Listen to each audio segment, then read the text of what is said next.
BJP కొత్త అధ్యక్షుని కష్టాలు చిన్నగా లేవు పోన్రి. పదవీ బాధ్యతలు తీసుకున్న ఫస్ట్ రోజున ప్రెస్ మీట్ పెడితే పార్టీ కార్యకర్తల సన్మాన పోటీలు సతమతం చేసినాయి అధ్యక్షుణ్ణి. కాంగ్రెస్ పార్టీ ఎన్నికల్లో ఇచ్చిన హామీల మీద సర్కారుకు లేఖ రాసి దాని మీద మాట్లాడదామని చూస్తే కార్యకర్తలు అభిమానుల సన్మాన పోటీలే ఎక్కువైనవి. గిరిజన సాంప్రదాయమైన కొమ్ముల కిరీటాన్ని రామచంద్రరావు నెత్తి పెడదామని తెచ్చిండ్రు కొందరు గిరిజన సోదరులు. ఇక అప్పుడు చూడుండ్రి ఎంత పరిశాన్ అయిందో.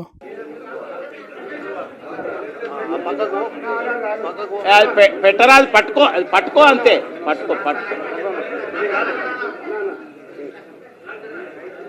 అట్లా పట్టుకోండి సరిపోతుంది.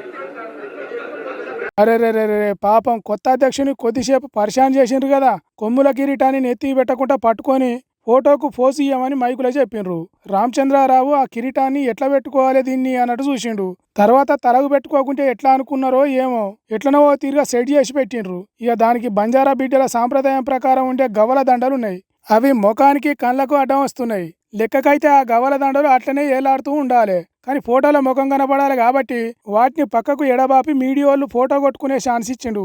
ఇట్లా ఒక్కొక్కరు కొత్త అధ్యక్షుని కలిసి సన్మానాలు చేసి ఫోటోలు దిగిండ్రు. మరి అధ్యక్ష పదవి రావాలని ప్రయత్నాలు చేసిన లీడర్లు కూడా ఎప్పుడు కలుస్తారో, రామచంద్రరావును వాళ్ళు ఎప్పుడు సన్మానం చేస్తారో చూడాలి.